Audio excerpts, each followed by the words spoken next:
વિશ્વ ચકલી દિવસ નિમિત્તે કબીર ટેકરી આશ્રમના મહંત નારાયણદાસ સાહેબ તથા સાવરકુંડલા લીલિયા વિધાનસભાના ધારાસભ્ય મહેશ કસવાલા દ્વારા વન પ્રકૃતિ ચેરિટેબલ ટ્રસ્ટની સેવાકીય પ્રવૃત્તિઓને બિરદાવવામાં આવી હતી। ટ્રસ્ટ દ્વારા ચકલીઓના માળા તેમજ પાણીના કુંડાનું વિનામૂલ્યે વિતરણ કરવામાં આવે છે, જેથી ચકલીઓને બચાવી શકાય, કાયમી માટે ઘર મળી રહે અને તેમને ગરમીમાં રાહત મળી શકે। આ વર્ષે ટ્રસ્ટ દ્વારા 6000 ચકલીઓના માળા અને 1000 પાણીના કુંડાનું વિતરણ કરવામાં આવશે। ટ્રસ્ટ દ્વારા ઉત્તરાયણ પર્વ પર પક્ષી બચાવ અભિયાન અને વિશ્વ સિંહ દિવસની ઉજવણી પણ કરવામાં આવે છે। જીવદયા માટે વિવિધ સેવાકીય પ્રવૃત્તિ કરવામાં આવે છે। જેકેએસ ન્યૂઝ ગુજરાતી સાથે યોગેશ સોનરકર, સાવરકુંડલા।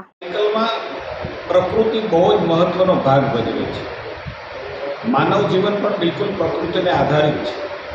ચાહે પશુ હોય, ચાહે પક્ષી હોય, વનસ્પતિ હોય, ઝાડ હોય, ફળ હોય, માનવ જીવન સાથે સંકળાયેલા તમામ પ્રકૃતિના પહેલું છે। આજે એમ પણ ચકલી દિવસ છે।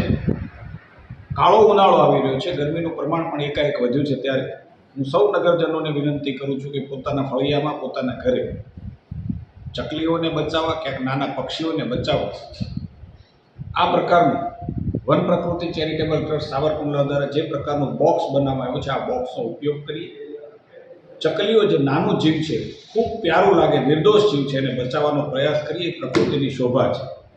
સાથે સાથે પક્ષીને પાણી પીવા માટે પણ પ્રકૃતિ ચેરિટેબલ ટ્રસ્ટ દ્વારા આવા પ્રકારના કુંડાઓ, પાણીના કુંડાઓ આપવામાં આવે છે। એનો પણ આપણા ઘરની અંદર ભરીએ, પક્ષીઓને પીવાનું ઉનાળામાં પૂરતું પાણી મળે, એમને બચાવવા માટેનું એક પુણ્ય કામ આપણે સૌ ઉનાળામાં કરીએ, એવી મારી સૌને કરબદ્ધ પ્રાર્થના છે।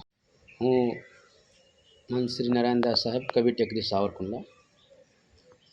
વન પ્રકૃતિ ચેરિટેબલ ટ્રસ્ટ વર્ષોથી જીવદયા એ પ્રભુ સેવાના નામે સરસ મજાની કાર્યક્રમ કરી રહ્યા છે।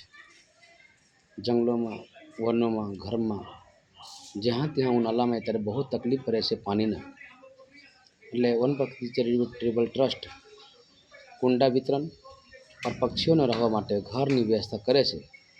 એને હું ખૂબ ખૂબ ધન્યવાદ આપું છું। સદગુરુથી પ્રાર્થના કરું છું કે જેટલા બી સદસ્ય ટ્રસ્ટીગણ છે, કોઈ એમાં પ્રગતિ કરે, બધા ચકલીને ઘર મળે, બધા જીવજંતુઓને પાણી મળે, એટલા માટે કુંડા વિતરણ और ચકલીના ઘર જે વિતરણ કરે છે, એટલે ખૂબ ખૂબ ધન્યવાદ આપું છું, શુભેચ્છા આપું છું। જય સિયારામ।